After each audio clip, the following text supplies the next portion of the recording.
गाने आपने सुने होंगे, शिकार करने को आए शिकार हो के चले।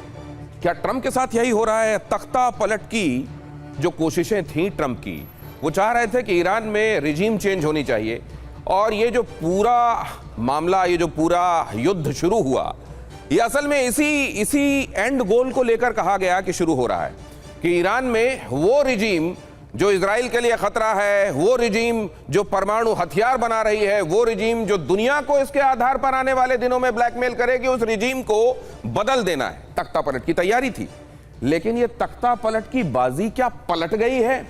और क्या अब खतरे में खुद ट्रंप की कुर्सी आ गई है? ये क्यों कहा जा रहा है? किन किन खबरों के आधार पर कहा जा रहा है?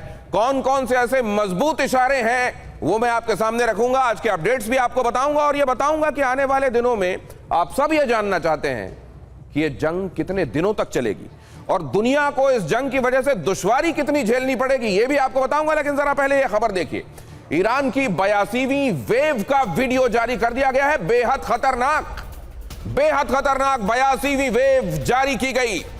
इजरायली ठिकाने पर ईरान की बमबारी। 24 घंटे में यूनाइटेड स्टेट्स और इजराइल के खिलाफ 230 हमले। इजराइल और अमेरिका के खिलाफ 230 हमले। यह बताने के लिए काफी कि ईरान, जिसके बारे में यह समझा जा रहा था कि जैसे जैसे वक्त गुजरेगा, 28 तारीख को जब यह युद्ध शुरू हुआ फरवरी में, उसके बाद यह समझा गया कि जैसे जैसे मार्च बीतेगा, आप ये देखेंगे कि ईरान की मारक क्षमता कम होती जा रही है, उसके असले खत्म होते जाएंगे, उसकी लीडरशिप को एलिमिनेट कर दिया जाएगा और धीरे धीरे ईरान घुटने पर आ जाएगा। लेकिन ईरान कर रहा है एन इसके उलट। इतना उलट कि खुद ट्रंप को यह मानना पड़ा कि वो बेहतर शतरंज खेल रहे हैं। खुद ट्रंप को यह कहना पड़ा कि उन्होंने हमको सरप्राइज किया है। और अब क्या क्या हो रहा है? क्या ट्रंप के लिए यह बाजी उल्टी पड़ गई है? वो करने गए थे रिजीम चेंज ईरान में, और क्या उनके अपने घर में उनके लिए मुश्किल हालात पैदा होने जा रहे हैं, इतने ज्यादा कि उनको हो सकता है उनकी कुर्सी भी खतरे में आ जाए। ये यहां जो 82वीं वेव है, इसको बहुत ध्यान से देखिए, इसकी आवाजें भी सुनिए। बाकायदे मिसाइल में लिखा गया है कि हम ये मिसाइल क्यों चला रहे हैं, और उसके बाद उस मिसाइल को मजहबी नारों के बीच में दुश्मनों की तरफ, ईरान के दुश्मनों की तरफ रवाना किया गया। इन आवाजों को भी सुनिए और महसूस कीजिए कि वहां ईरान किस तरह की सोच के साथ इजराइल और अमेरिका के बेसिस पर हमले कर रहा है। सुनिए।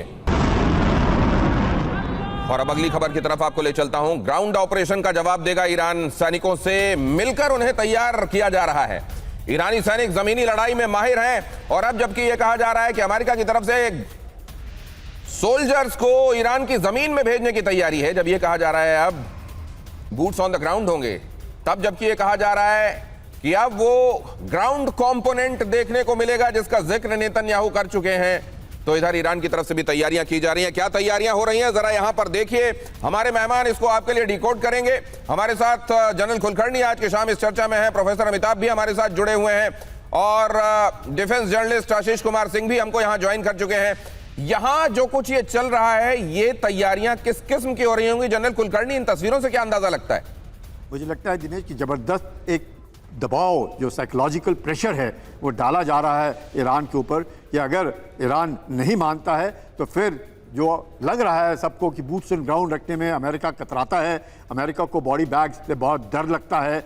ये सबको देखते हुए मुझे लगता है कहीं ना कहीं एक ज़बरदस्त प्रेशर डाला जा रहा है। और कोई शक नहीं कि ईरान जो है आज की तारीख में मनोबल जो है इतना ऊंचा है कि उस मनोबल को खुराक जो दे रहे मिसाइल, यानी कि दो चीज़ों पे हमला करना है इजराइल और अमेरिका ने। एक तो उनके मिसाइल के जितने भी उनके हैं उनको बर्बाद करना है, और उससे बर्बाद और उसका मनोबल गिराना है। मनोबल गिर नहीं रहा है। जैसे जैसे ईरान के ऊपर बम्बार्डमेंट हो रहा है, वैसे वैसे उसका मनोबल और ऊंचा होता है। तो अगर ये जमीनी ऑपरेशन वाकई होता है, तो ईरान की इस लिहाज से तैयारी क्या है, वो भी जानना बहुत जरूरी। जरा इन तस्वीरों को फुल फ्रेम डालिए। ईरान की फौज क्या तैयारी कर रही है? आशीष कुमार सिंह, इसमें आपको क्या दिखाई दे रहा है? देखिए, हम जो दो वीडियो दिखा रहे हैं, एक तो ये अमेरिका की साइड से वीडियो और ईरान के साथ, ये एग्जैक्टली ये वीडियो है, अभी कुछ घंटों पहले का ये वीडियो है। और जिसमें जो इस वीडियो में आपको जो दिखाई दे रहे हैं वो है ब्रिगेडियर जनरल अली जहनशाही, जो कि एक उनके जो टॉप कमांडर्स, फोर्स कमांडर्स में से एक हैं ईरान के IRGC के स्पेसिफिकली, और वो ग्राउंड पर जाके ट्रुप्स से इंटरेक्ट करके इस तरह के वीडियो से ये मैसेज देना चाह रहे हैं कि हम सारे के सारे अमेरिकी मूवमेंट, चाहे वो मरीन्स के डिप्लॉयमेंट को लेकर बात हो यूएस ट्रिपोली से, या फिर अलग अलग एयरक्राफ्ट कैरियर से ग्रुप से, जो कैरियर बैटल ग्रुप्स होते हैं उसके एम्फीबियस ऑपरेशन की बात हो, या फिर जो कल आपने खबर बताई थी Dinesh ji 82nd airborne division जो कि पैराट्रूपर्स के साथ में जिसको लेकर मूवमेंट दिखाई दे रहा है, उन सभी मूवमेंट पर एग्जैक्टली ये कह रहे हैं अपने जवानों को कि हमने लैंड इन्वेजन अगर यूएस की तरफ से अटेम्प्ट होता है तो उन सारे मूवमेंट्स पर हम नजर बनाए हुए हैं। और जो सबसे अंडरलाइंग स्टेटमेंट उनका आया है ब्रिगेडियर जनरल अली जहन शाही का कि ये और ज्यादा खतरनाक और घातक होगा अमेरिका के लिए अगर वो हवा और समंदर के अलावा जमीन के रास्ते से कोशिश करेगा तो।